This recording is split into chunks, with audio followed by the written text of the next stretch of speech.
Au chapitre 1, je pense que tout le monde connaît ce passage, oui, mais il est quand même intriguant, ce passage, parce que comment comprendre que cet homme, nous ne savons pas, enfin, on ne sait pas s'il était juif ou s'il ne l'était pas. On ne sait pas si c'est un juif. Ce n'est pas écrit. Non. Il nous est dit qu'il y avait dans le pays d'Ut un homme qui s'appelait Job. Et cet homme était intègre et droit. Il craignait Dieu et se détournait du mal. Il lui naquit 7 fils et 3 filles. Il possédait 7000 brebis, 3000 chameaux, 500 paires de bœufs, 500 ânesses et un très grand nombre de serviteurs. Et cet homme était le plus éminent de tous les fils de l'Orient. Donc, ses fils allaient les uns chez les autres et donnaient tout à tour un festin, et ils invitaient leurs 3 sœurs à manger et à boire avec eux. Et quand les jours du festin étaient passés, Job appelait et sanctifiait ses fils. Puis il se levait de bon matin et offrait pour chacun d'eux un holocauste, car Job disait, peut-être, mes fils ont-ils péché et ont-ils offensé Dieu dans leur cœur? C'est ainsi que Job avait coutume d'agir. Amen. Eh bien, si tous les hommes faisaient comme lui, eh bien, les enfants seraient drôlement sanctifiés. Hein? Parce que lui, il était sanctifié, mais il a aussi sanctifié ses enfants. Ses enfants, ouais.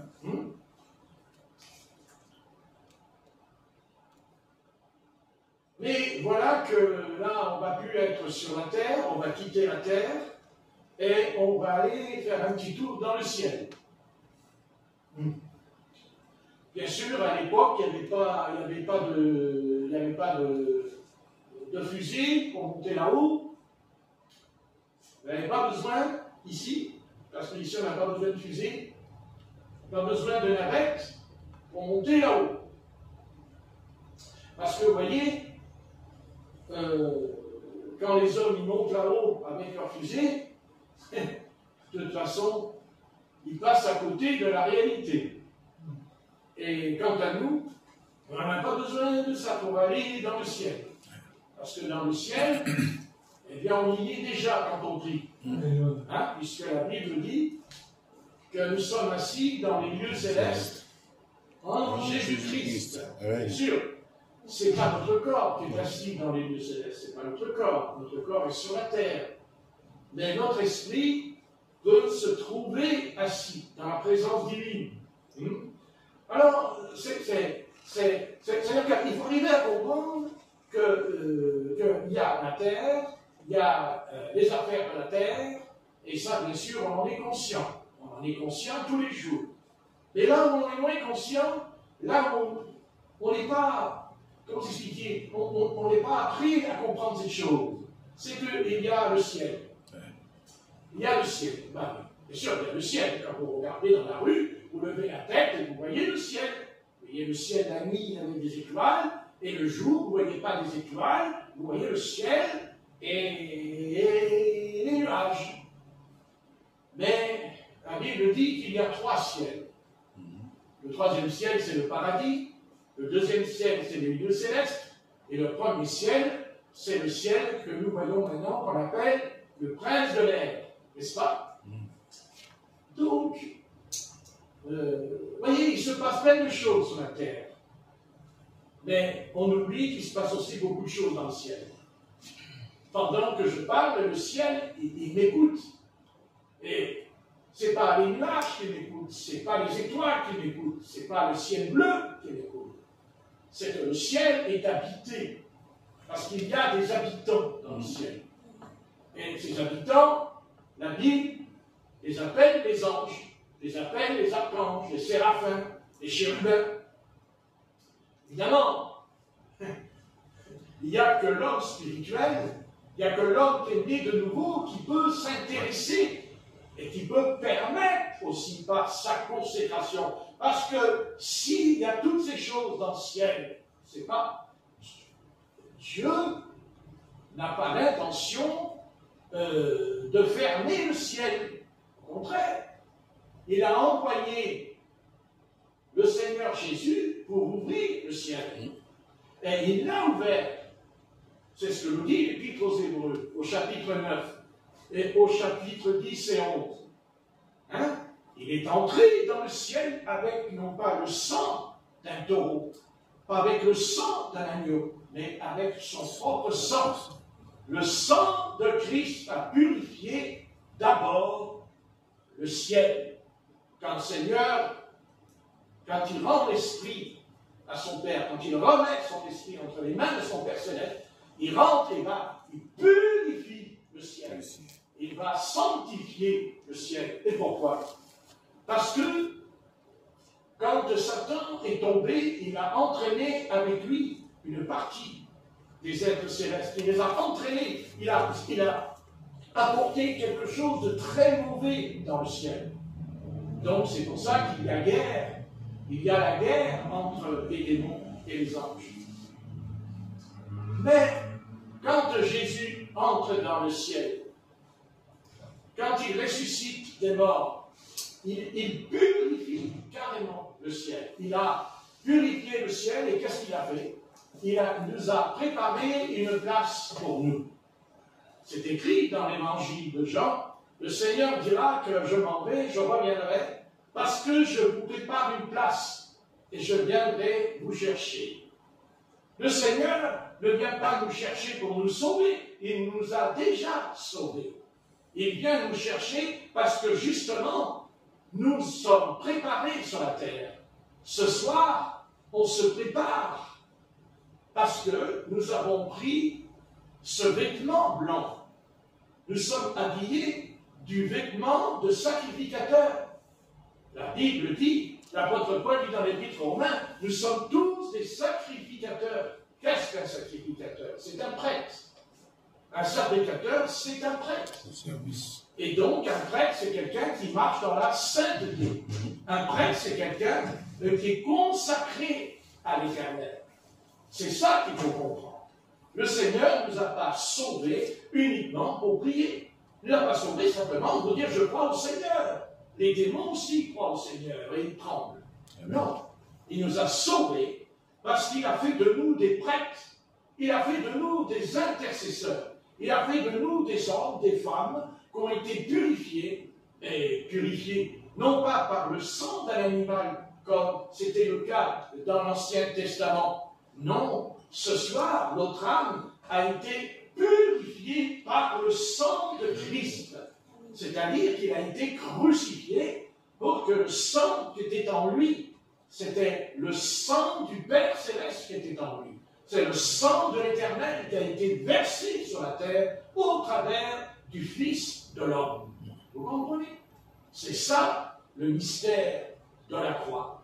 Donc, il y a le ciel et il y a la terre. Et on a du mal à comprendre on a du mal à entrer dans cette conjoncture. C'est que le Seigneur nous a sauvés parce qu'il a fait de nous ce soir. Il a dit, maintenant, vous êtes nés terrestres, mais maintenant vous êtes nés célestes. Il y a le terrestre et il y a le céleste. Et nous savons que notre âme va pencher vers le terrestre. Elle va toujours aller vers le terrestre. Elle va se tourner toujours vers les choses visibles. Mais Dieu nous appelle maintenant à tourner nos yeux vers le céleste. Quand Jésus de Nazareth a commencé son ministère sur la terre, il avait tous les pouvoirs. Il pouvait chasser les démons, guérir les malades, ressusciter les morts. Mais il y a quelque chose d'étonnant chez lui. Quelque chose qui doit nous interpeller. Quelque chose qui devrait interpeller l'Église. Jésus-Christ, il dit qu'il a appelé 12 apôtres. Il a appelé 12 hommes. Et croyez-moi, ce n'étaient pas des super hommes. Ça, c'est certain.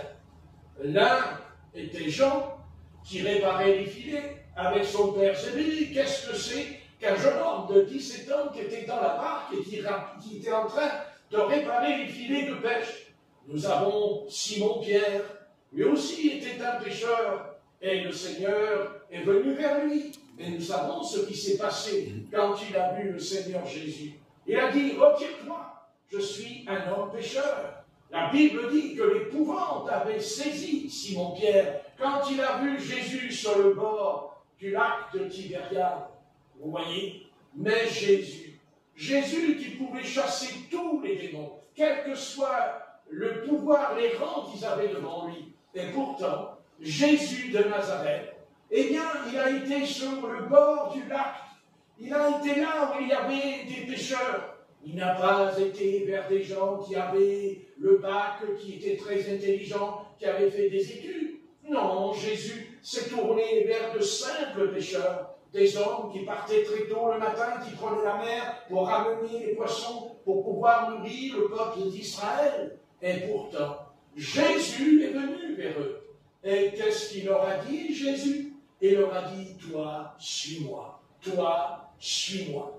Et si on pouvait faire comme eux, il dit, ils quittèrent la barque, ils quittèrent leur filet, ils quittèrent leur père Zébédée au sujet de l'apôtre Jean. Ils ont quitté, ils ont suivi Jésus de Nazareth. Ils l'ont suivi.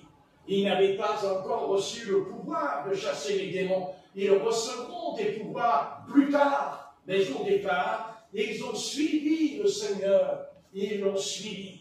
Et ce soir, le drame de ce siècle terrible, c'est que ce soir, le Seigneur n'a pas 12 disciples, mais il a une grande église sur la terre, composée de 5 ministères avec les dons spirituels. Et pourtant, nous découvrons cette lamentable tragédie de l'Église, c'est qu'aujourd'hui, plein de croyants disent « Oui, je me suis converti », mais ça ne va pas plus loin.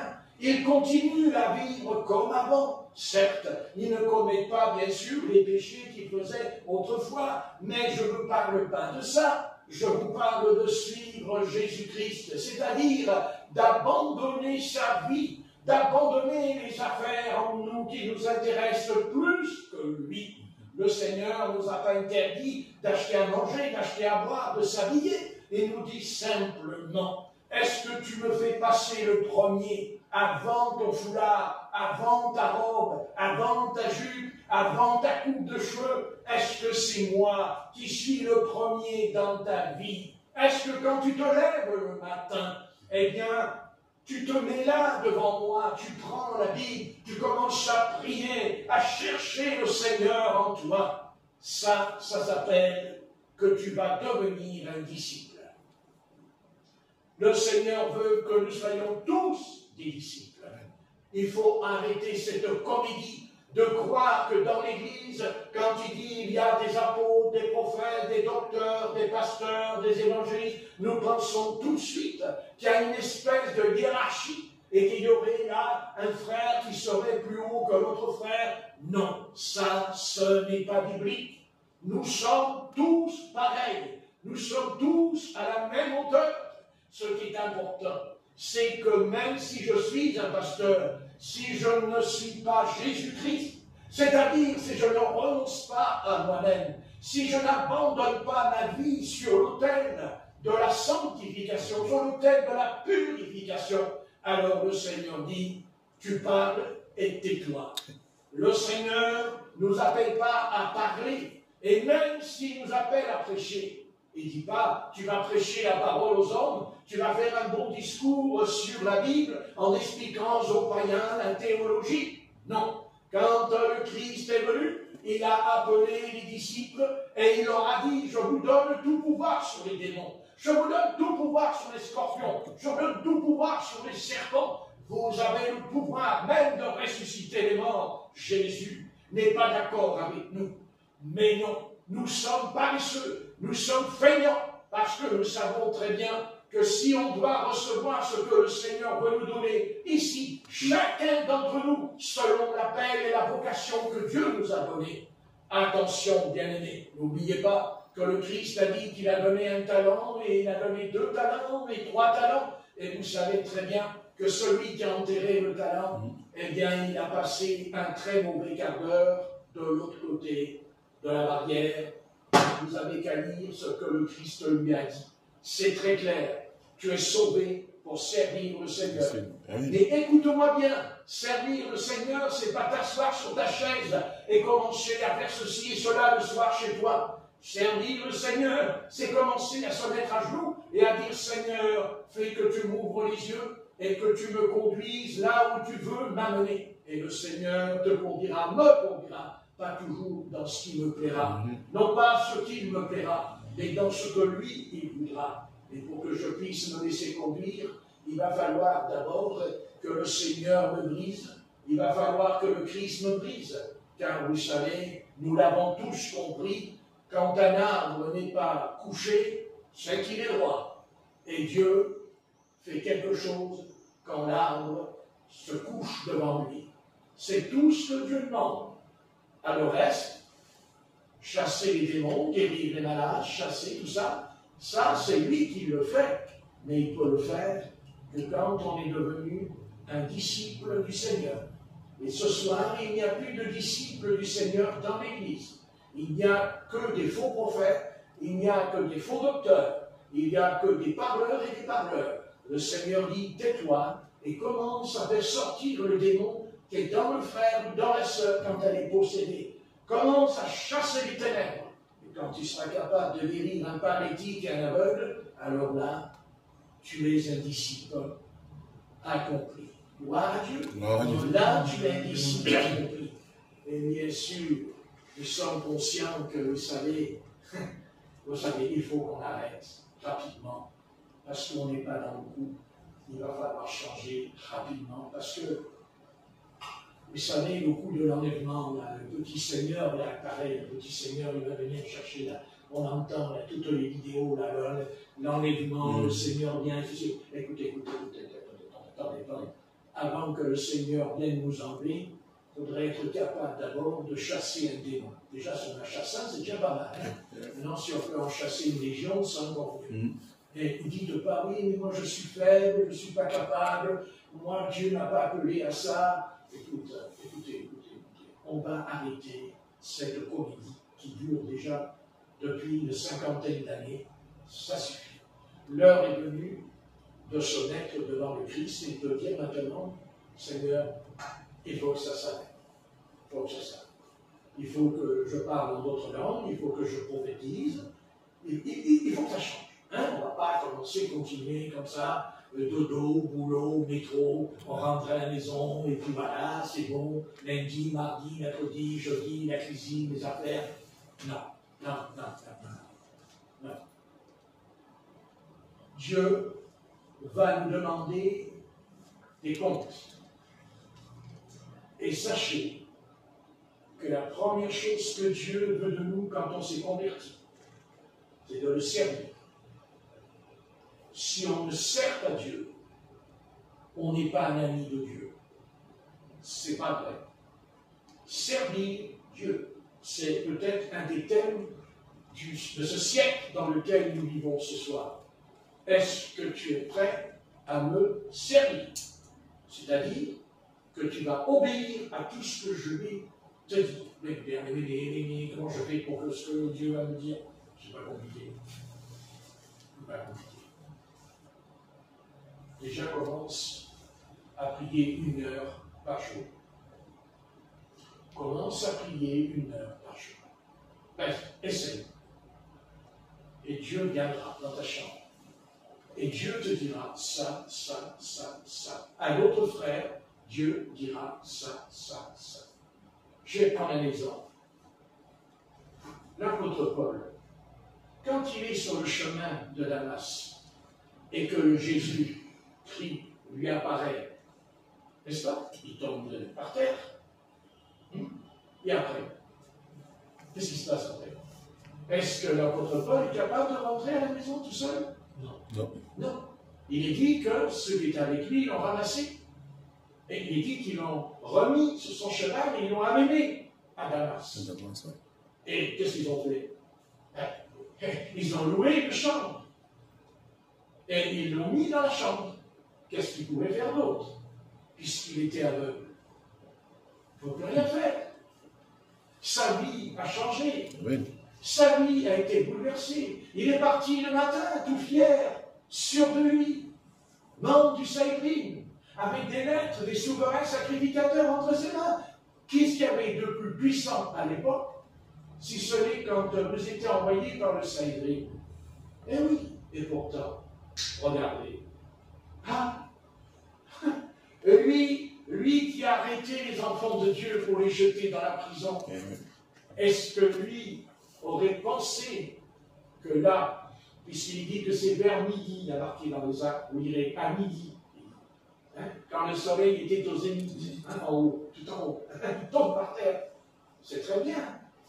Ça, c'est très bien. Le Seigneur, c'est formidable ce qui s'est passé pour Saul de Tarse. Mais l'apôtre Paul, est-ce que son salut aurait pu être complet parce qu'il a rencontré le Christ au chemin de Damas et qu'il est tombé par terre parce qu'il a vu une lumière qui surpassait l'éclat du soleil? Non, bien-aimé, non. Il a été sauvé parce qu'à Damas, il y avait une église. Parce que dans Damas, il y avait une église. Et Paul a été sauvé parce que le Seigneur a pu parler à un disciple qui s'appelait Ananias.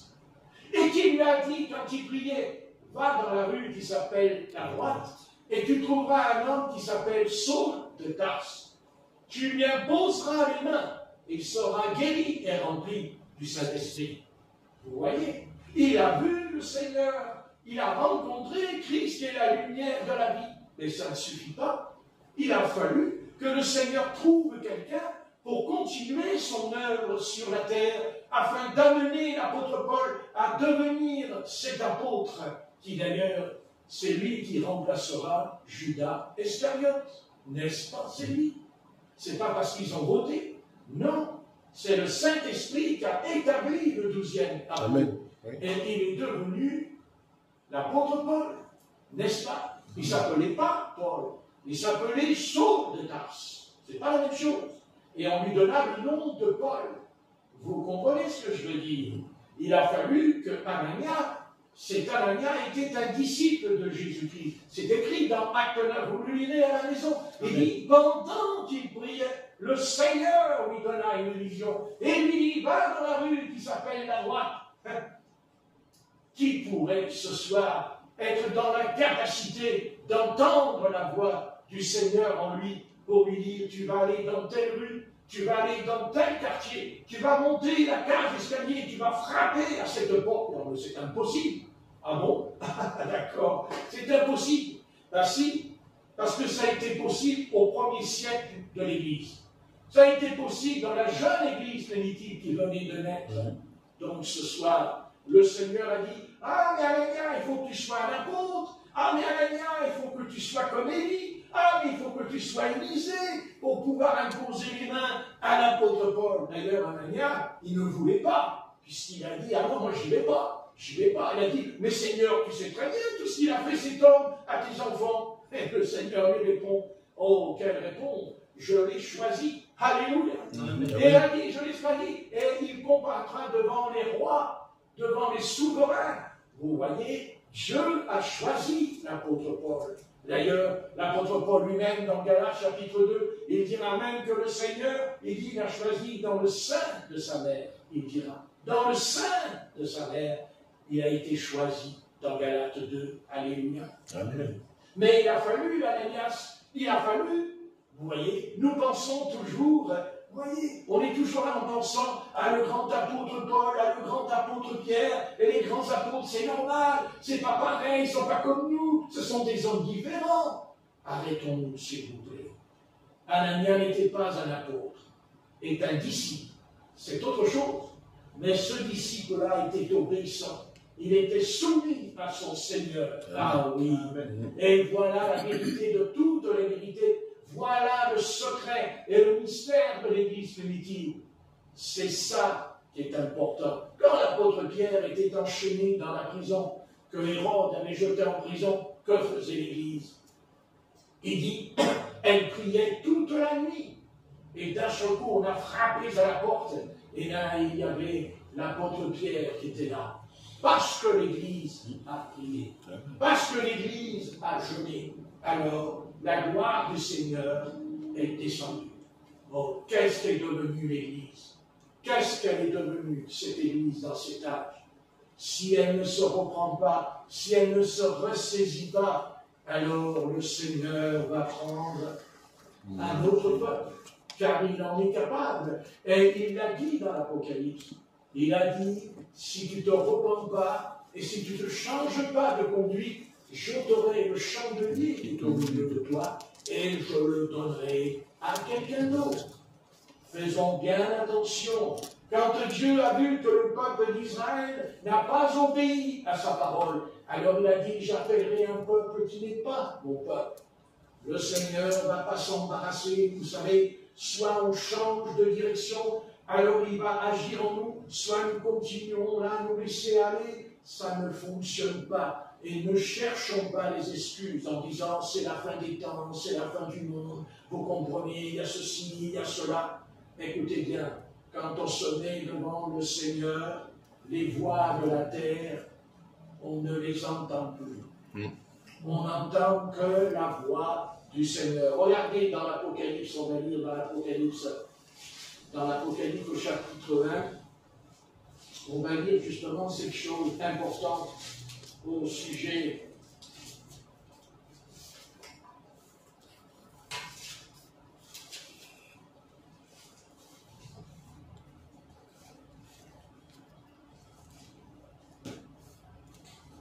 Apocalypse 1, verset 12.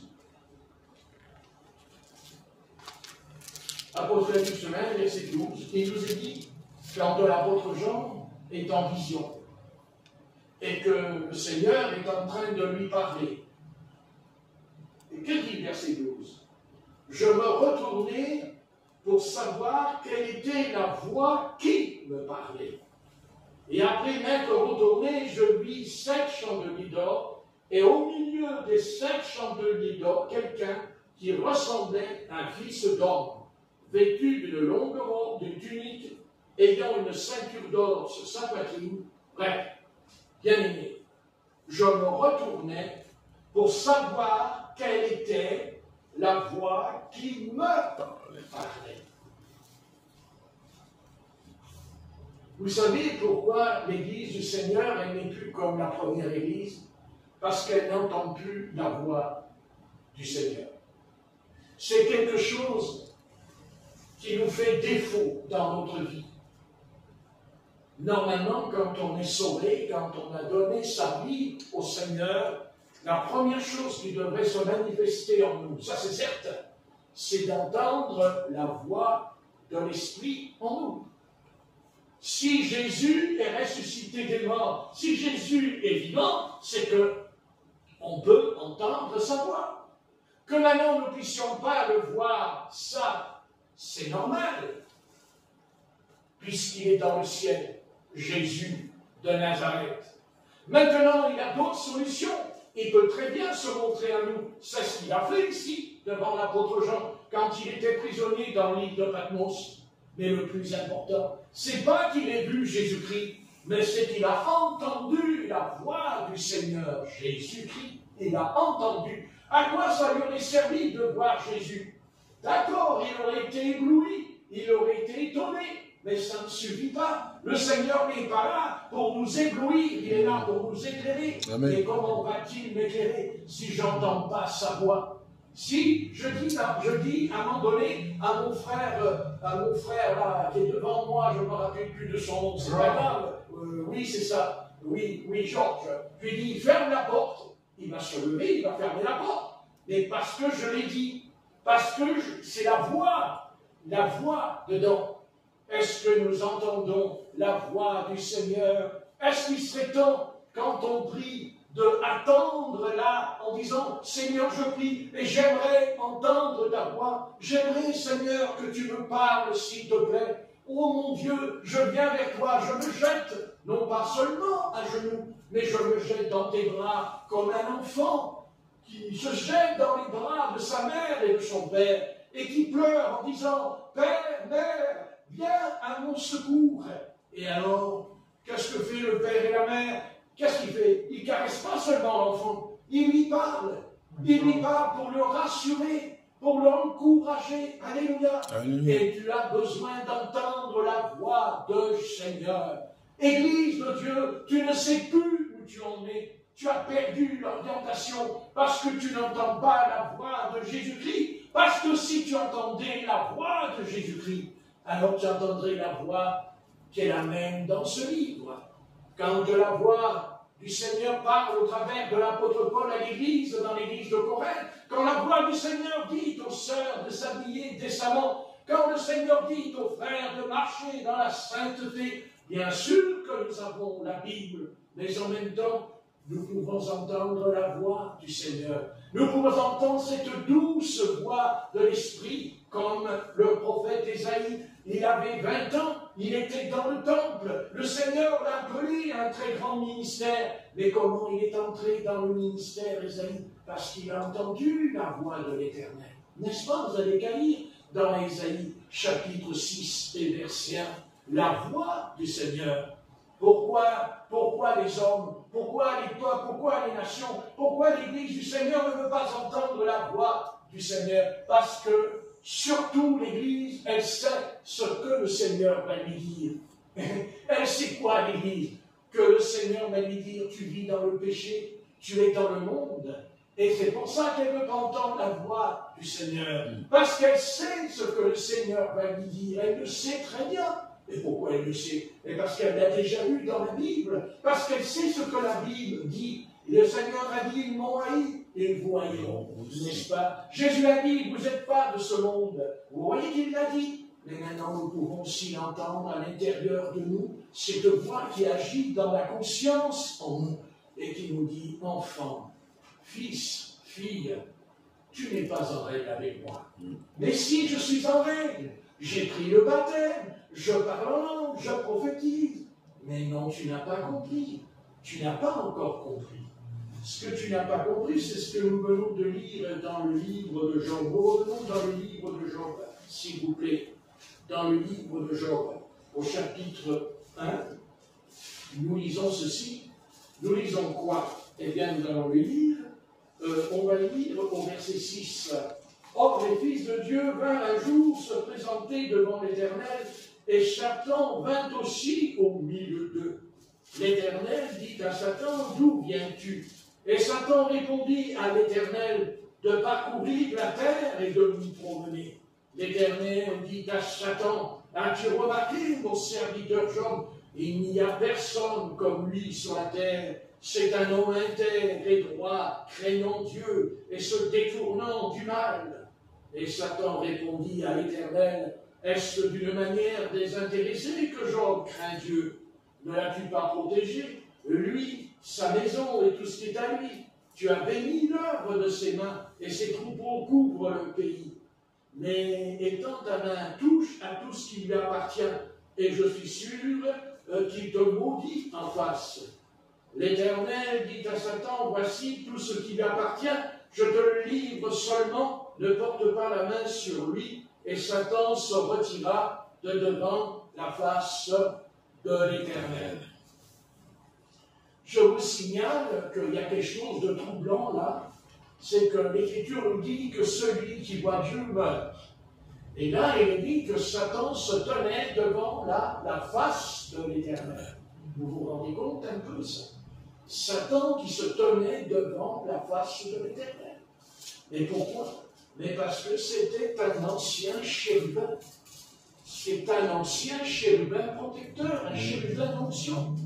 Il avait la permission, vous vous rendez compte? Mais moi, ce qui m'intéresse, c'est tout à l'heure, je vous ai parlé d'être un disciple. Eh bien, je vais vous montrer que déjà, à l'époque, avant que Moïse vienne, avant que la loi soit venue sur la terre, il y a un homme ici. Nous ne savons pas, il n'est pas écrit qu'il était un prophète, il n'est pas écrit qu'il était un sacrificateur. Il est simplement écrit un homme qui craignait Dieu. Vous voyez? Il craint Dieu.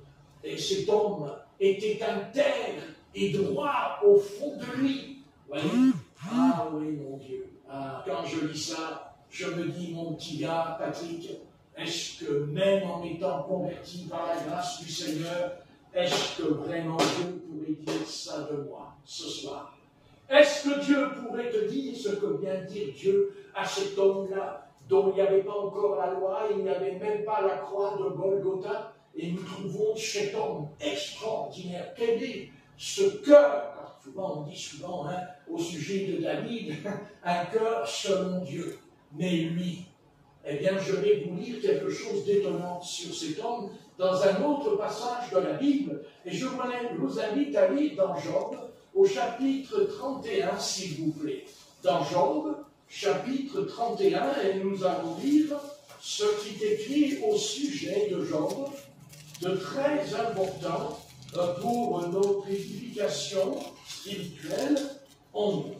Mais voilà, on va dans Job, chapitre 31, s'il vous plaît, et nous allons lire un peu l'histoire de cet homme de Dieu, parce qu'on va dire que c'est un homme de Dieu. Alléluia. N'est-ce pas? Donc, dans Job, là, je ne suis pas dans Job, là, dans Job 31, et on va le lire, Job 31, voilà, je vais le lire attentivement. Tu entends, Corinne? Job 31, Job 31. Hein? Merci. Voilà, Job, elle entend. Bien, c'est un miracle. Bon. Voici ce que est déclaré au sujet de cet homme. C'est lui qui parle. C'est lui qui parle à ses amis. Et voici ce qu'il dit. Voici ce que Job dit. J'avais fait un pacte avec mes yeux, et je n'aurais pas arrêté mes regards sur une vierge. Je répète, j'avais fait un pacte avec mes yeux, et je n'aurais pas arrêté mes regards sur une vierge. Quelle part Dieu m'aurait-il réservé d'en haut? Quel héritage le Tout-Puissant m'aurait-il envoyé des cieux? La ruine n'est-elle pas pour les méchants, et le malheur pour ceux qui commettent l'iniquité? Verset 4. Dieu n'a-t-il pas connu mes voies? N'a-t-il pas compté tous mes pas? Si j'ai marché dans le mensonge, si mon pied a couru vers la fronde, que Dieu me pèse dans des balances, et il reconnaîtra mon intégrité. Verset 7. Si mon pas s'est détourné du droit chemin, si mon cœur a suivi mes yeux, si quelque souillure s'est attachée à mes mains, que je sème et qu'un autre moissonne, et que mes rejetons soient déracinés. Si mon cœur a été séduit par une femme, si j'ai fait le guet à la porte de mon prochain, que ma femme tourne la meule pour un autre, et que d'autres la déshonorent. Dans un autre passage, il dit « couche avec elle ». Car c'est un crime, un forfait que punissent les juges. C'est un feu qui dévore jusqu'à la ruine et qui aurait détruit toute ma richesse. Si j'ai méprisé le droit de mon serviteur ou de ma servante lorsqu'ils étaient en contestation avec moi, qu'ai-je à faire quand Dieu se lève? Qu'ai-je à répondre quand il châtie?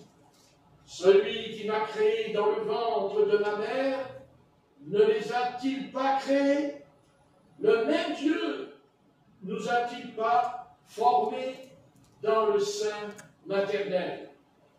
Verset 16. Si j'ai refusé aux pauvres ce qu'ils demandaient, si j'ai fait languir les yeux de la veuve, si j'ai mangé seul mon pain, sans que l'orphelin en ait eu sa part.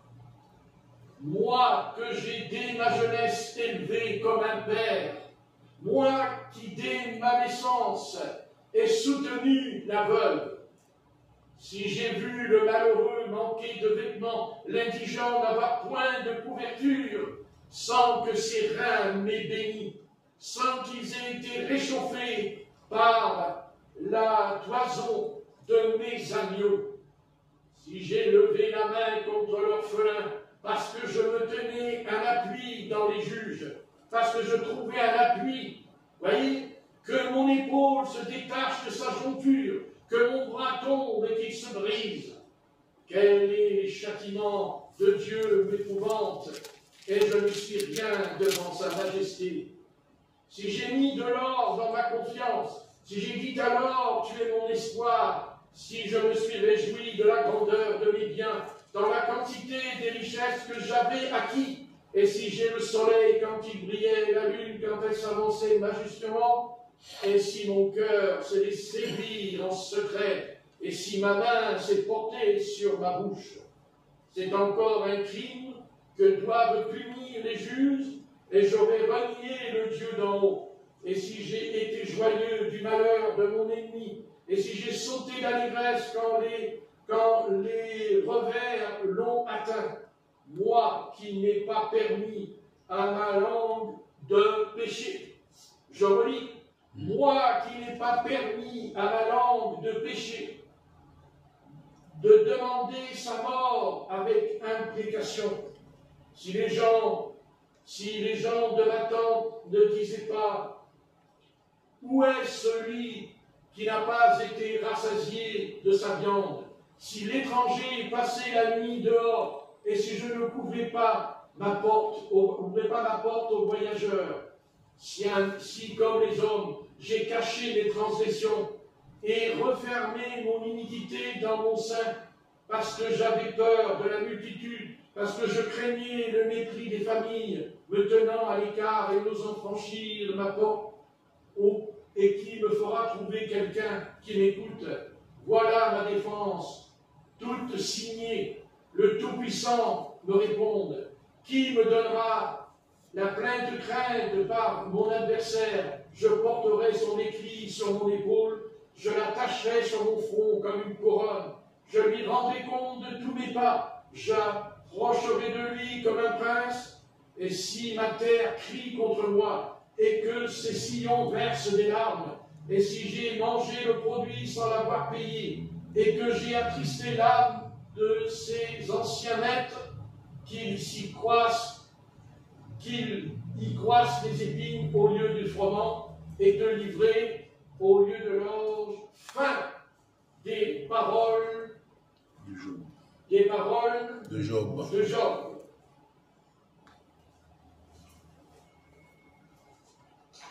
Et il y a le passage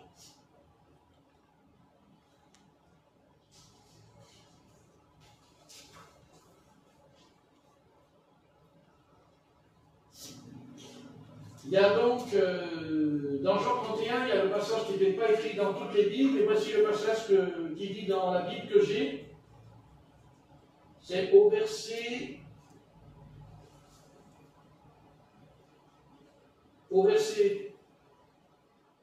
33, voici ce que dit le texte que j'ai, au verset 33, et dit, Job 31, verset 33, voici la version que j'ai, et dit, ai-je comme Adam caché ma transgression, cherché à dissimuler ma faute, parce que je redoutais que l'on dirait-on, voyez, parce que je redoutais le qu'en dira-t-on.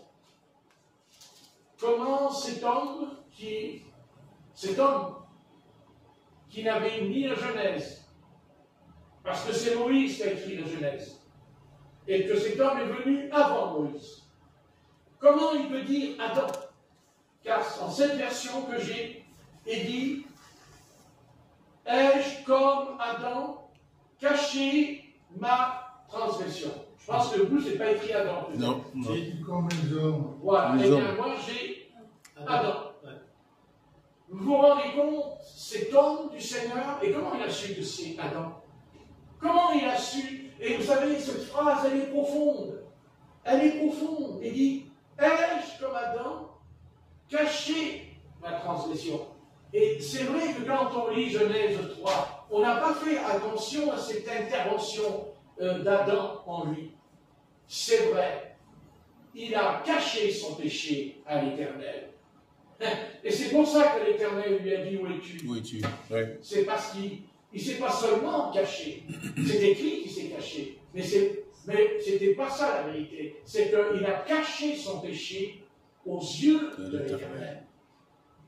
Et Job dit, au début, vous avez dit, j'ai fait un pacte avec mes yeux. Il dit, je n'ai pas posé mes yeux sur une vierge. Vous voyez? Les yeux. Ah oui, les yeux. Donc, si on veut vraiment être béni du Seigneur, on ne doit pas cacher son péché à l'Éternel. Mais on doit le confesser. Amen. Amen. On doit le confesser. N'est-ce pas? Amen. Ça ne sert à rien de cacher. Parce que Dieu nous voit. Parce que Dieu voit tout. Amen.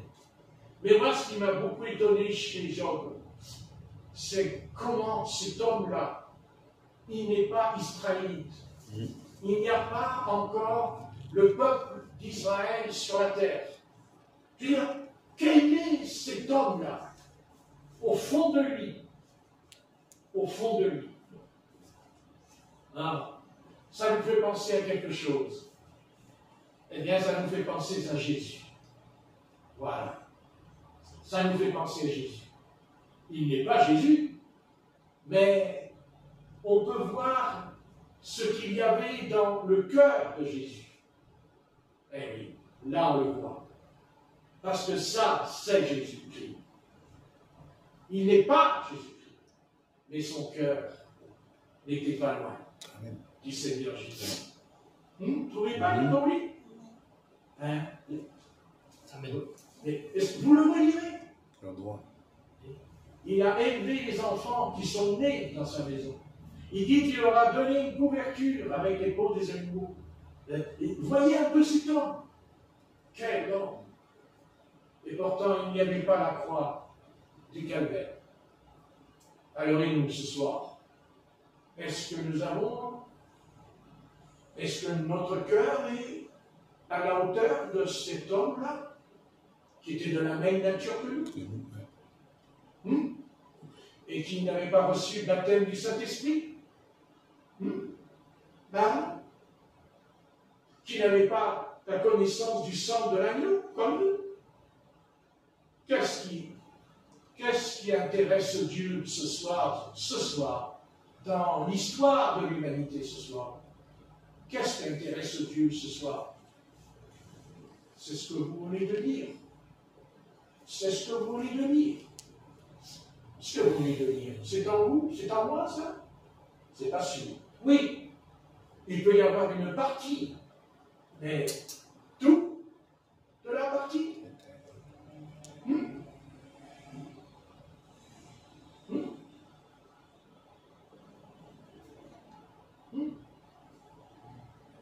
Et on comprend mieux pourquoi Satan ne pouvait pas le piffrer, comme on dit dans notre langue du XXIe siècle. Satan ne pouvait pas le piffrer, Jean. Pas pour rien, ils étaient placés sur ça. Vous croyez que s'il n'y avait pas eu ce choc-là, est-ce que Satan serait venu rentrer dans l'assemblée d'Éternel? Moi, je pense qu'il ne serait pas venu. C'est pas pour rien qu'il est venu. Bien sûr, il n'est pas entré par lui-même. C'est l'Éternel qui lui a donné la permission d'entrer. Parce que l'Éternel voulait régler un compte avec lui. Un petit compte, il voulait régler. Vous voulez lui dire, tu vois, Adam a échoué. Mais pas Job. Pas Job. Il n'a pas échoué. Ça s'appelle la perfection. Et ce mot perfection ne nous plaît pas, n'est-ce pas? Je dirais que il nous fait peur. être parfait. Non. Il parle bien, le frère. Il a dit c'est dur, il a dit Georges. Mais tout est possible à celui qui croit. Amen. Amen. Dur ou pas dur, si j'ai la foi, c'est possible. Parce que la foi croit tout ce que le Seigneur dit. Amen. Dans quel état est notre cœur ce soir? Nous sommes venus simplement pour écouter le frère Patrick. Nous sommes venus parce qu'il faut venir, parce que c'est écrit que le dimanche, il faut venir. Mais vous pouvez venir tous les jours si vous voulez, je vous recevrai. Mais je risque de vous faire prier jusqu'à minuit aussi. Oh! Oh oui! Voilà que je peux le faire. C'est certain. Mais on verra. On verra bien. Quand ça va chauffer dans le ciel.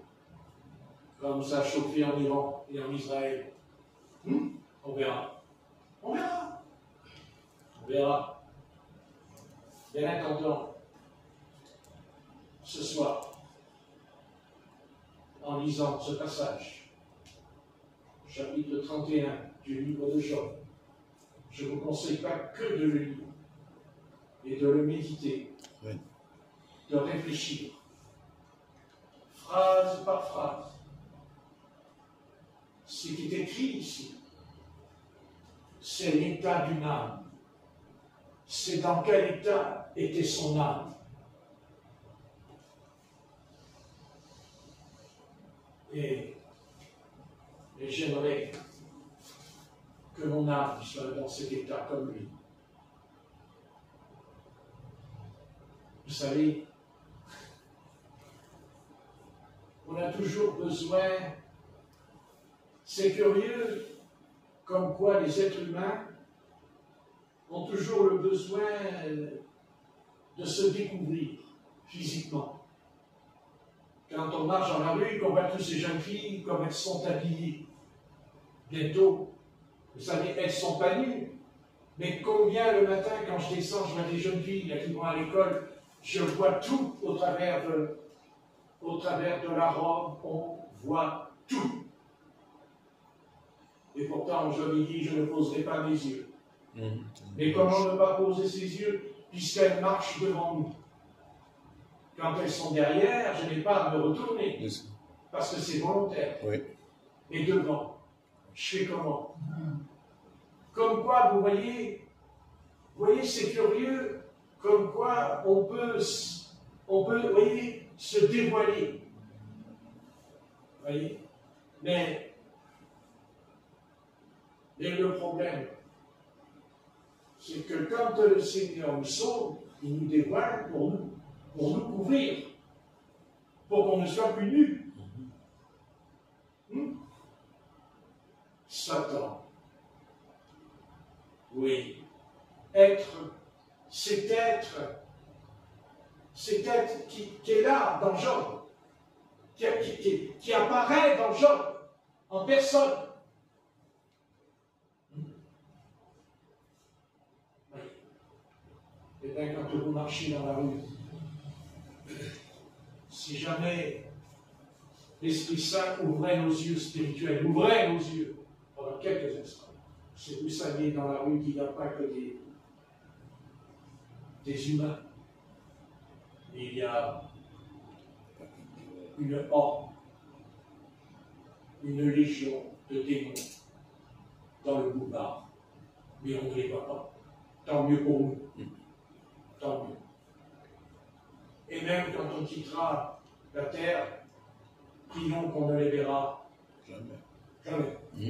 Car ça sera réservé aux âmes qui sont perdues. Car la différence qu'il y a entre les âmes perdues et les âmes sauvées, la différence, c'est que les âmes perdues voient les démons quand ils partent. Ils sont même emmenés par eux, entourés par eux. Et quand on est sauvé, on ne voit pas les démons, on voit les anges qui nous emmènent. C'est là toute la récompense. Mais cette récompense, elle est due à quelque chose. Je n'ai pas caché mon péché comme Adam. Je ne me suis pas caché comme Adam. Je n'ai pas caché mon péché. Parce que quand on lit Genèse 3, il dit qu'Adam s'est caché dans le jardin, dans les arbres. Mais en vérité, ce n'est pas lui-même qui s'est caché, mais c'est son péché qui l'a caché devant Dieu. Et Dieu l'a dévoilé. Dieu a dû faire sortir le péché. Dieu a dû faire sortir le péché d'Adam.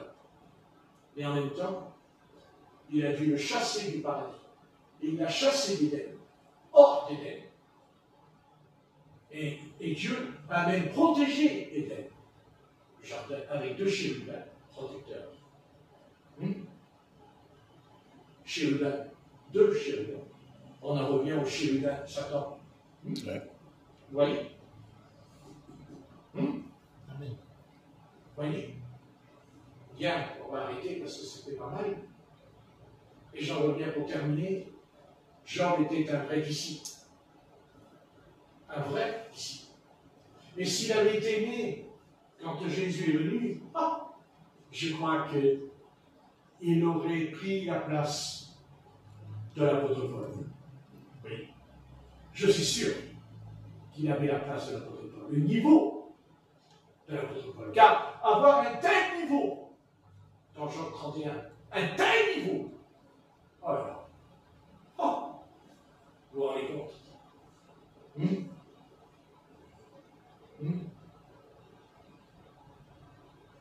Ça veut dire que s'il y a eu un homme comme ça sur la terre que tu as créé, ce soir il n'y en a pas qu'un. Car tous ceux qui sont dans le corps de Christ, normalement, sont comme Job. À l'exception, vous savez, quel est l'homme qui a dit cette phrase dans le livre de Job? Je sais que mon Rédempteur est vivant et que je ressusciterai. Amen, vous vous rendez compte? Oui, mais vous vous rendez compte? Mais dans tout ce qu'il a dit, dans tout ce qu'on vient de lire, c'est quoi le plus important? C'est sa véritable nature. C'est son état à l'intérieur de lui, dedans, non pas à l'extérieur, mais ce qu'il y avait à l'intérieur, au fond de lui. Au fond de lui. Et ça a plu à Dieu. Ça a plu à l'Éternel. Amen. L'Éternel a été touché par cet homme, touché au fond de son âme, l'Éternel. Il a été touché, car il dira à Satan, son pire ennemi, il dira, il n'y a personne sur la terre comme Job, car il me sert. J'aurai, car il me sert. Alors, tu dois servir Dieu. Tu dis, mais comment? Ne t'inquiète pas pour ça. Il n'y a pas de chômage dans le royaume des cieux. Il y a du travail pour tout le monde. Amen. Oui. Parce que, pourquoi? Parce que qu'est-ce qu'a dit le Seigneur? La moisson est grande, mais il y a peu d'ouvriers. Alors, s'il y a peu d'ouvriers, veux-tu être ce peu d'ouvrier ce soir? Veux-tu être un ouvrier ce soir et servir Dieu? Tu dis, mais comment je fais? Mais ça, ce n'est pas ton problème. Ton problème, c'est d'être disponible, c'est d'être disposé, c'est même de faire un vœu. Parce que quand j'avais 17 ans et demi, j'ai fait un vœu. Quand je me suis repenti, j'étais à genoux par terre. Et j'ai fait un vœu. J'ai dit, Seigneur, je te servirai jusqu'à la mort. Je te servirai jusqu'à la mort. Et bien sûr, le Seigneur m'a aidé. Et ce soir, il m'aide encore dans ce que je lui ai dit. Je te servirai. Mais on peut servir Dieu de différentes manières. On peut servir Dieu en allant chez une sœur pour lui faire le vaisselle parce qu'elle ne peut pas le faire. On peut aller servir Dieu en faisant le ménage. On peut servir Dieu en faisant des courses parce que la personne, elle ne peut pas les faire. Ça aussi, c'est servir Dieu. Ça fait partie du service de Dieu. Mais nous, on veut les grandes choses. Mais avant d'avoir des ministères apostoliques, il faut d'abord commencer d'abord par les petites choses. Amen. Mais être fidèle dans les petites choses. Et qu'est-ce que dit le Seigneur? Il nous en confiera de plus grands. Mais Dieu ne nous appelle pas à être feignants. Il ne nous appelle pas à être paresseux. Tu dois servir ton Dieu. Et tu dois faire passer tes intérêts après les intérêts du Seigneur. Et c'est là le plus grand péché de l'Église de ce siècle. C'est qu'elle fait passer ses intérêts. Ça, c'est certain qu'elle le fait. D'abord parce que l'Église aujourd'hui, elle est riche. Parce qu'elle est opulente. Parce qu'elle n'est plus l'Église de Jésus-Christ. C'est-à-dire être des martyrs. Car venir à Jésus-Christ et servir Jésus-Christ, c'est être un martyr. Et Job était un martyr. Ah, il n'a pas été en prison. Mais qu'est-ce qu'il n'a pas encaissé? Jusqu'à ce que sa femme lui dise maudit Dieu et meurt. Mais l'a-t-il rejeté? Non. Non. Non, il a répondu avec sagesse, en lui disant, tu sais, de toute façon, s'il y a une chose qui ne va pas ce soir dans l'humanité, une chose qui est grave, vous savez, c'est la folie du monde. La folie. Et c'est ce qu'il y a de plus dangereux ce soir. La folie. Mais il y a une deuxième chose qui est encore plus dangereuse. C'est que cette folie, elle est faite par des hommes qui ne sont pas fous, mais qui savent ce qu'ils font. N'est-ce pas? Oui. C'est ça l'arnaque. La folie du monde. Et quand Paul dit la folie du monde, ça ne veut pas dire que les hommes ne savaient pas ce qu'ils faisaient. C'est tout le contraire. Parce qu'il y a des fous, mais les vrais fous, ils ne savent pas ce qu'ils font. Hein? Mais ceux qui font des fous savent ce qu'ils font. Et oui, tout à fait. Et ça.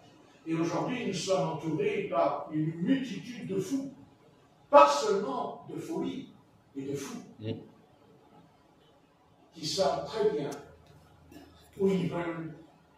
Parce que si eux, ils veulent aller dans la folie, c'est leur problème.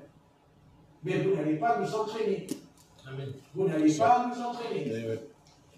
Donc ils entraîneront certainement l'humanité, mais pas toute l'humanité. Parce qu'il y a une partie de l'humanité qui ne sera pas entraînée dans la folie. C'est l'Église. Parce que l'Église n'est pas l'homme qui l'a bâtie, c'est le Christ. Car il a dit, je bâtirai mon Église. C'est pas pareil. Amen. Mais Satan, lui aussi, il a voulu bâtir l'Église comme Jésus-Christ.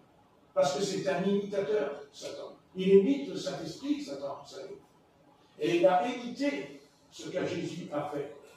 Il a dit, je bâtirai mon Église. Et nous croyons que l'Église catholique, quand même, c'est l'Église de Jésus-Christ qui a été bâtie par Jésus-Christ. Ah non, certainement pas. C'est Satan, c'est l'empereur, c'est le pape, c'est le chef qui dit, je prends la place de Christ. Donc ce n'est pas la vraie Église. La vraie Église, c'est celle qui a pour chef le Saint-Esprit. Amen. Non pas dans un frère, mais dans les frères et les sœurs en Christ. Amen. On peut... Voyez.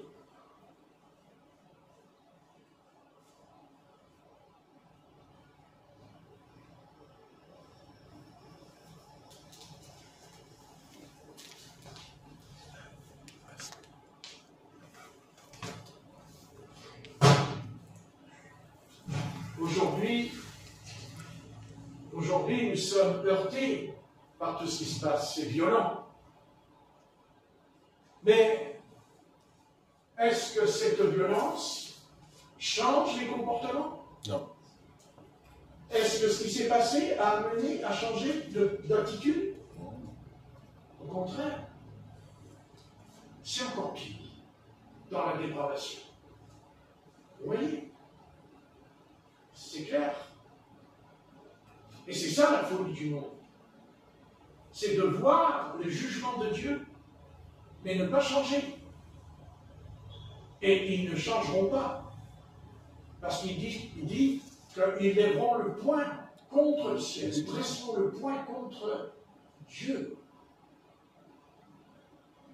Parce que Dieu, il ne va quand même pas les caresser non plus. Il va envoyer ses jugements.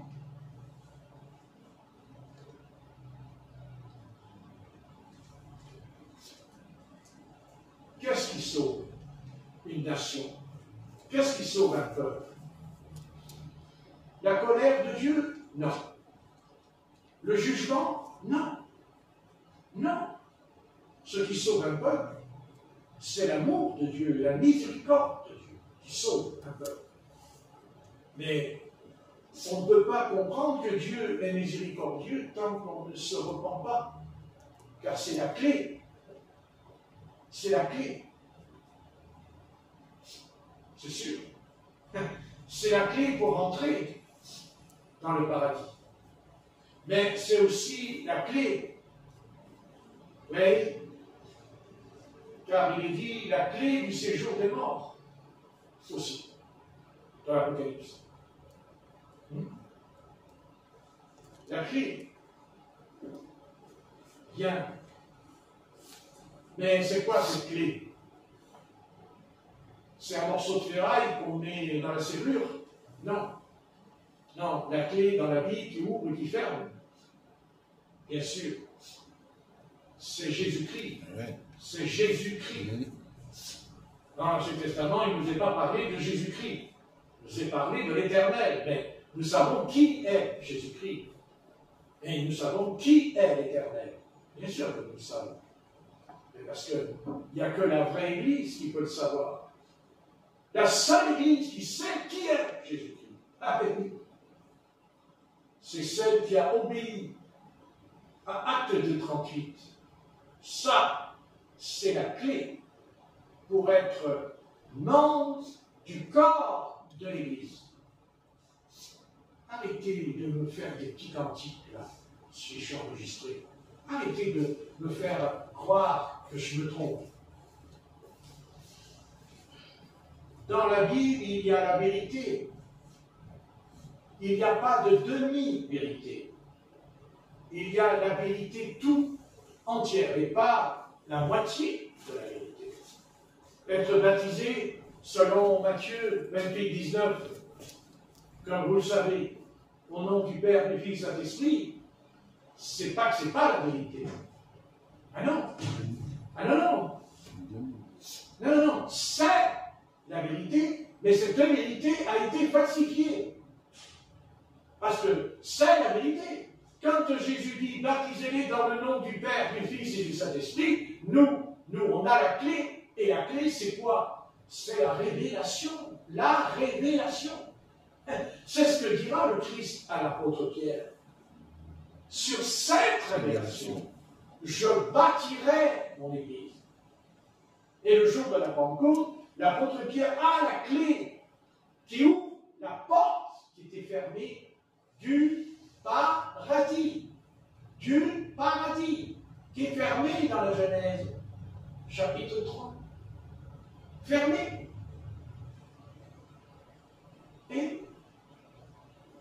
Et Seigneur Jésus dit à Simon Pierre, je te donnerai les clés, lisez, les clés.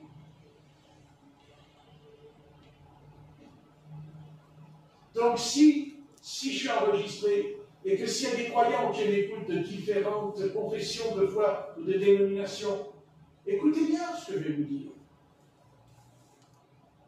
La véritable Église ne peut pas être baptisée dans une demi-vérité. Parce que la vérité, c'est que quand on dit au nom de Jésus-Christ, nous avons invoqué le nom du Père, du Fils et du Saint-Esprit. Amen. Amen. Vous comprenez? Vous me dites, ah oui, mais Dieu ne va pas s'arrêter. Oui, mais si Dieu ne s'arrête pas, alors il ne va plus s'arrêter sur tout le reste. Depuis quand que Dieu va dire, ça je l'ai dit, c'est bon, ça oui, bah oui, bon, bah oui, bah ça, bah oui, bah vous ne comprenez pas, bon, c'est pas votre faute. De toute façon, c'est jamais notre faute. Adam l'a dit, c'est pour moi.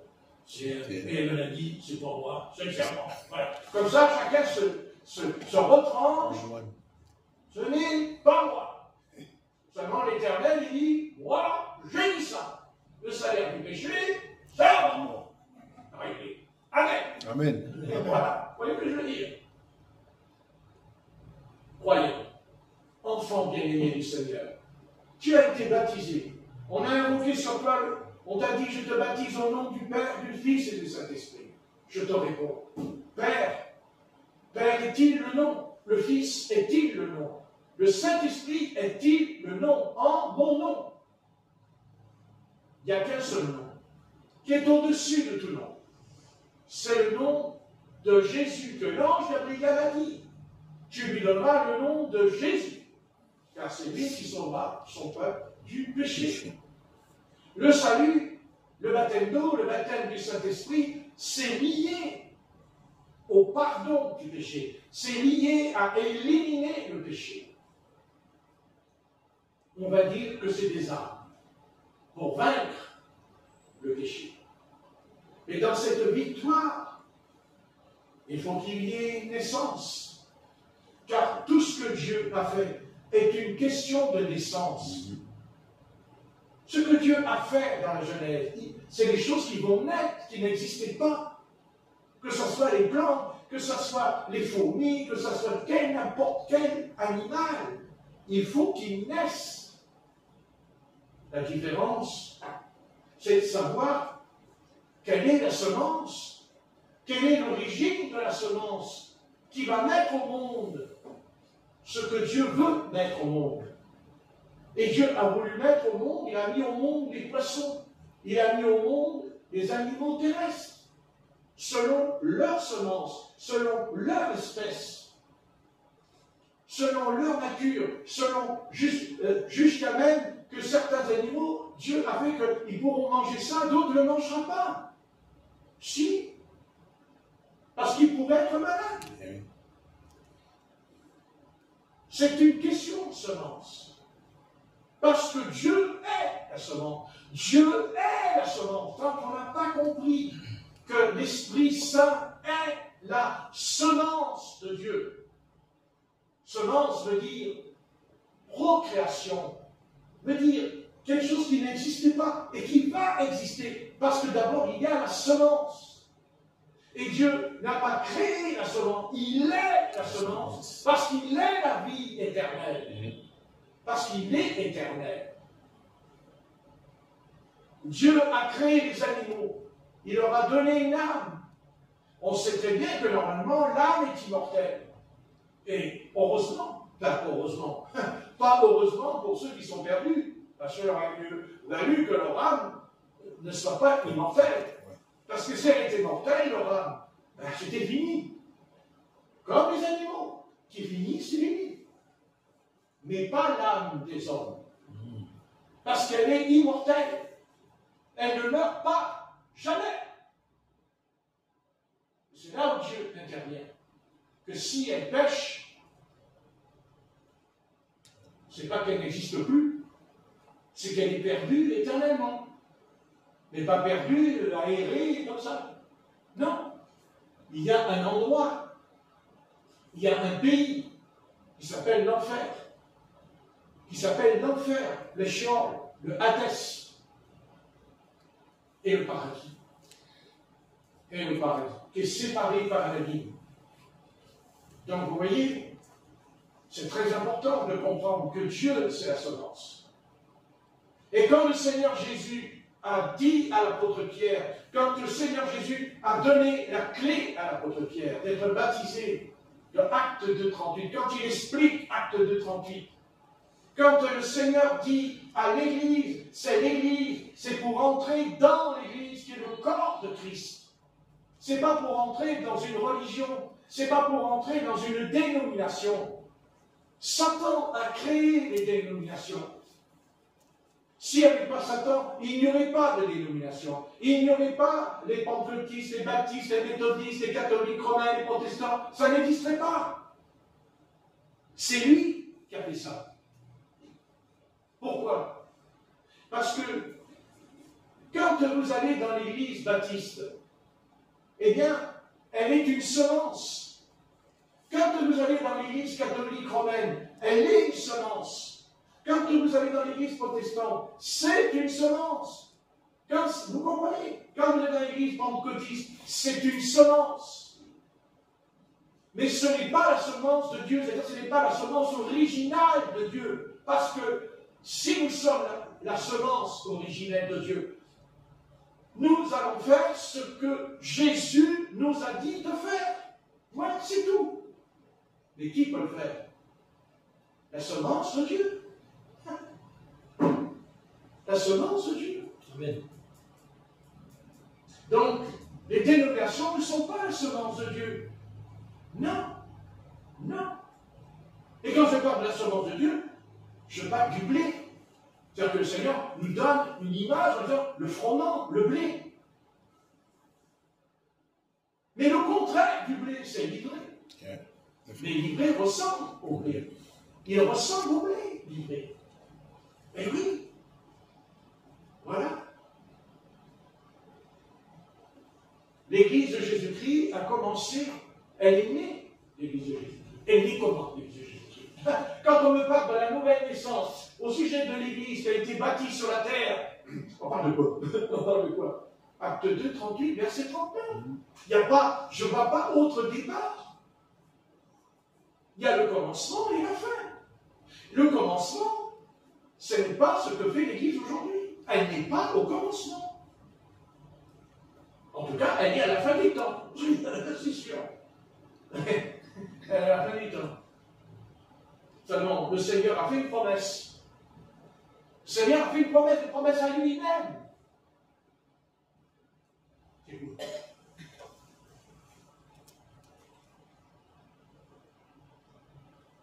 Mais il y a une épouse. Une épouse. Ah bon, Dieu se marie? Ben c'est pour ça que nous comprenons que Jésus aurait eu des rapports sexuels avec Marie de Madeleine. Oui, vous voyez, Satan, il change la version. Pourquoi le diable il dit ça? Oui. Pourquoi le diable il dit une chose pareille? Oui. Ben parce que c'est un imitateur. Parce qu'il sait très bien que Jésus-Christ a une épouse. A une épouse, amen. Voilà. Voilà la plus grande débilité au sujet de l'Église. Tu es l'épouse parce que tu es la fiancée du Seigneur. Mais pourquoi tu es la fiancée du Seigneur? Mais parce que tu as marié, tu l'as marié. Cela nous ramène à Adam, dans le jardin d'Éden.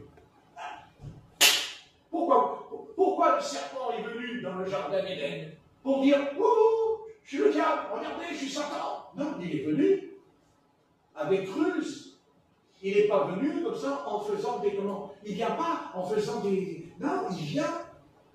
Il est malin, il est rusé. Et qu'est-ce qu'il vient faire? Il vient pour pervertir l'épouse d'Adam. Amen. Bah si, après disait la jeunesse, quoi. Il pervertit l'épouse d'Adam. Et comment il l'a perverti? En la séduisant. Et en la détournant du commandement.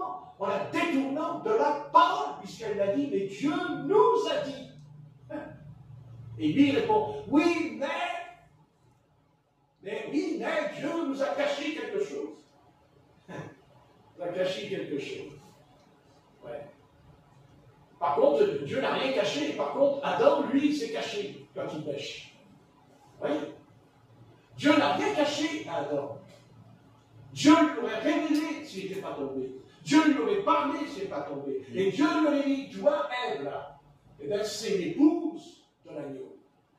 Et toi, tu es l'époux, car c'est écrit que Christ, le premier Adam, Christ est le premier Adam de les Galates, aux Corinthiens.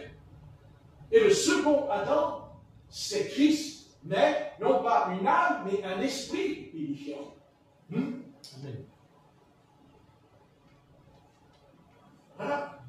C'est ça la corruption que Satan a fait contre l'Église.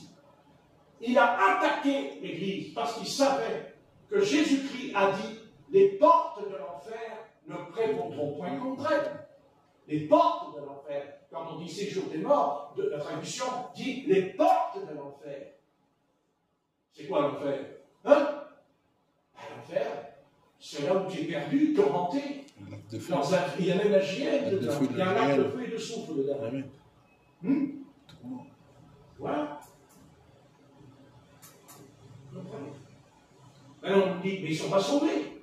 Non. Non, ils sont sauvés. Mais ils ne sont pas l'épouse. Ils ne sont pas le fiancé du Seigneur. Non. Non. Non. Ils sont sauvés au travers du feu. Amen.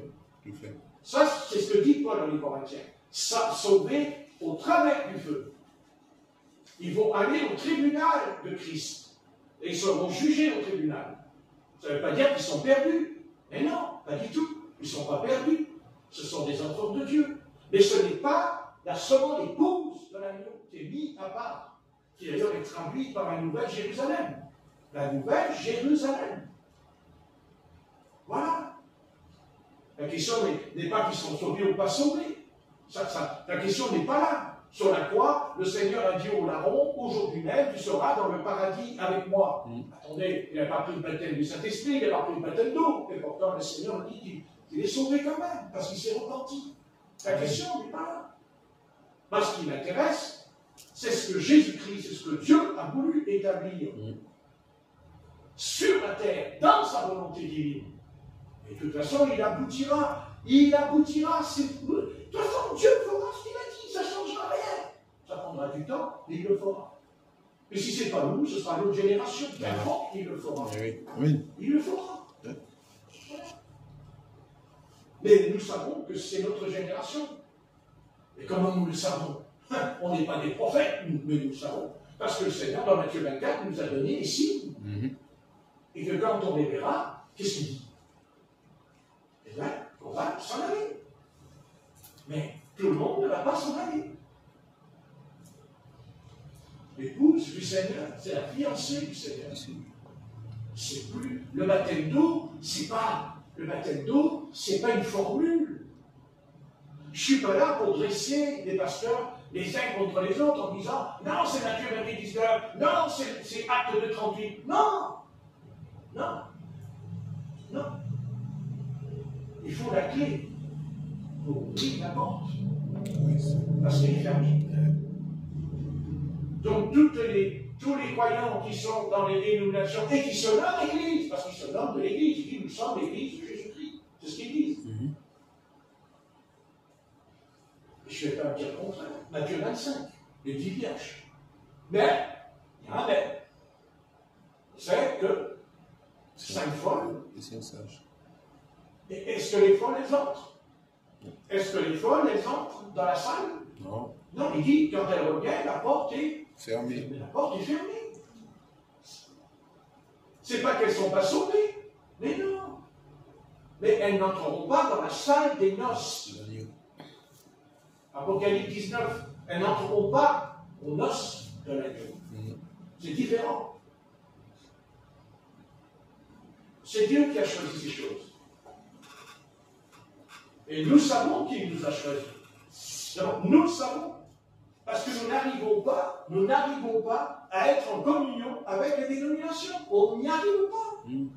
Même si on voudrait, on n'y arrive pas. On sent qu'il y a quelque chose qui va pas. Oui. On ne peut pas. Et eux ne peuvent pas non plus avec nous. Elle est là. La seule différence, c'est que nous, on ne les traite pas de sectes. Non. C'est que nous, on ne dit pas ce sont des antichrists. Non plus. Par contre, eux ne se gênent pas de nous condamner et de nous accuser. Oui, que nous sommes une secte. Alors l'apôtre Paul aussi, il était une secte. Parce que l'apôtre Paul, dans Acte 19, il a dit de quel baptême avez-vous donc été baptisés? Et les disciples de Jean-Baptiste ont dit, nous avons été baptisés du baptême de Jean, de repentance. Mais l'apôtre Paul les baptise au nom de Jésus-Christ. Acte 19, verset 5. Acte 19, verset 5. Et si le baptême était faux, Si Paul il s'est trompé, alors l'apôtre Pierre s'est trompé. Philippe il s'est trompé. Ah bah alors le Seigneur il a appelé des hommes, il les a établis et ils se sont trompés. Ça veut dire que l'apôtre Pierre, le jour de la Pentecôte, il a désobéi comme Adam. Ben, il a désobéi comme Adam dans le jardin. Puisque le Seigneur lui a dit, c'est dans son nom. Il faut faire ce que le Seigneur a dit. Amen. Alors que maintenant ils ne le savent pas, ils n'ont pas péché, puisqu'ils ne le savent pas. Puisqu'il est dit que Dieu ne tient pas compte des temps d'ignorance. On est d'accord. Mais une fois qu'ils le savent et qu'ils ne veulent pas, c'est pas pareil. C'est pas la même chose. Parce que là, tu le sais. Et comment dire qu'on ne peut pas le savoir? Mais nous, on n'a même pas besoin de le prêcher, ça. Ils ouvrent la Bible, ils font comme nous. Acte 2, 38. Amen. Pas compliqué. Acte 10, verset 44. Romains 6, 3. Ok. Quand je vous dis que le baptême, c'est une question de semence, qu'est-ce que dit Romains 6? Nous avons tous été baptisés en Jésus-Christ et nous sommes devenus une même plante avec lui. Une plante, c'est quoi une plante? C'est une semence. Oui. Ben voilà. Mais des arguments, je peux en avoir toute la nuit, des arguments. Mais je vais arrêter mes arguments. Parce qu'après, vous n'aurez plus envie de manger en rentrant à la maison, vous n'aurez plus l'appétit. N'est-ce pas? Voilà. Mais peut-être que ce soir, le Seigneur veut vous rassurer quand je parle comme ça. Parce que des fois, on peut dire, oui, mais alors,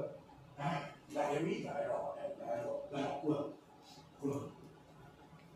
2 ou 3, réunis en mon nom, je suis au milieu d'eux. Il dit 2 ou 3, pas dit 500, 2 ou 3. Il n'a pas dit 4, il a dit 2 ou 2 ou 3. Amen. Je suis. Oui. C'est pas le chiffre. C'est pas parce qu'on est 2 ou parce qu'on est 3 que le Seigneur est là. Non. C'est parce que notre âme, notre esprit, notre corps est dans la vérité.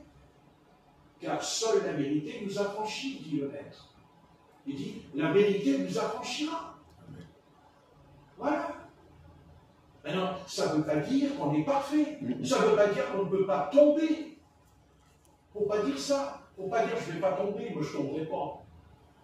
Ça, il ne faut pas le dire. Il faut dire, je ne tomberai pas par la grâce de Dieu. Oui. Donc, s'il y en a qui sont tombés, eh bien, ils se repentent. Oui. Et au contraire, des fois, vous savez, des fois de tomber, ça fait des hommes et des femmes 10 fois mieux. Parce qu'avant de tomber, ils étaient tellement sûrs qu'ils étaient 3 fois saints, les gars. Ils étaient sûrs qu'ils étaient saints. Tu vois? Non, moi je ne suis pas comme les autres. Ah ben non, moi je ne suis pas comme les autres hommes, moi, comme le pharisien. Ah ben non, moi je paye la dîme, tout, moi je ne suis pas pareil, moi. Tu vois? Ouais, mais le péché était 10 fois supérieur à ton péché. L'orgueil. Ouais. L'orgueil. Qui est le péché de Lucifer, en une parenthèse. Car c'est bien ce péché qui l'a envoyé dans Oui. C'est le péché, c'est l'orgueil qui l'a envoyé. N'est-ce pas? C'est l'orgueil. Donc on ne cherche pas, on n'est pas là pour dire, mais nous on n'est pas, non, on n'est pas là, nous on est fragile. On est petit. C'est pas parce qu'on est petit. Ça, ne change pas. c'est écrit. Amen. Et alors, c'est rigolo, parce que chaque dénomination va te dire, ah oui, mais c'est écrit. Ah non, mais moi je te dis que c'est écrit. Ah ben non, c'est écrit. Les baptistes, l'église baptiste, elle dit, ah non, le baptême du Saint-Esprit, c'est plus pour aujourd'hui. De parler en langue, les dons spirituels, c'est plus pour aujourd'hui. C'est écrit. Où c'est écrit? On ne sait pas. Les pentecôtistes, ils disent, ah non, le baptême du Saint-Esprit, c'est de parler en langue. Si tu ne parles pas en langue, tu n'as pas de Saint-Esprit. Où c'est écrit? Où c'est écrit? Parce que je ne parle pas en langue, je n'ai pas de Saint-Esprit. Où c'est écrit? Pas écrit? Non. C'est quoi le baptême du Saint-Esprit? À la base, c'est la nouvelle naissance. Amen. Né d'eau Et d'esprit. et d'esprit. Parce que j'en ai vu des pasteurs qui parlaient en langue et qui étaient dans le péché jusqu'au bout. Alors, une fois parler en langue, il n'est pas dans le péché. Ce serait mieux. Voilà, il faut arrêter. Il ne faut pas prendre une partie de l'Écriture, il faut prendre toute l'Écriture. Il faut rassembler tout ce que le Seigneur a dit dans l'Écriture. Et surtout ne jamais interpréter l'Écriture. Jamais. Amen. Il ne faut jamais interpréter la parole. C'est le Saint-Esprit. C'est ce que dit l'apôtre Pierre dans son passage. L'apôtre Pierre dit, c'est poussé par le Saint-Esprit que des hommes ont parlé de la part de Dieu. Voilà, c'est ça qui est important. Non. Pour parler selon le Saint-Esprit, il faut en être rempli. Évidemment. On ne peut pas boire un verre d'eau. Ah, d'ailleurs, je n'ai pas donné la bouteille, je ne vais pas donner la bouteille, tiens, chacun sans ça. Je vais donner. Bon. C'est terrible, ça, je n'ai pas mis la bouteille d'eau. Mais je ne l'ai pas mis, c'est pas parce que je ne voulais pas, c'est parce que j'ai oublié. C'est ça. Mon péché est pardonné. Amen. Dans Job. Amen. C'est Dieu. Vous voyez, je n'ai pas fait attention. Mais vous voyez, je m'en suis aperçu. Non. C'est intéressant à la fin de la réunion, quand la réunion est terminée. C'est intéressant. Bien écoutez, on va prier. Seigneur, notre Père, c'est pas la peine d'en rajouter.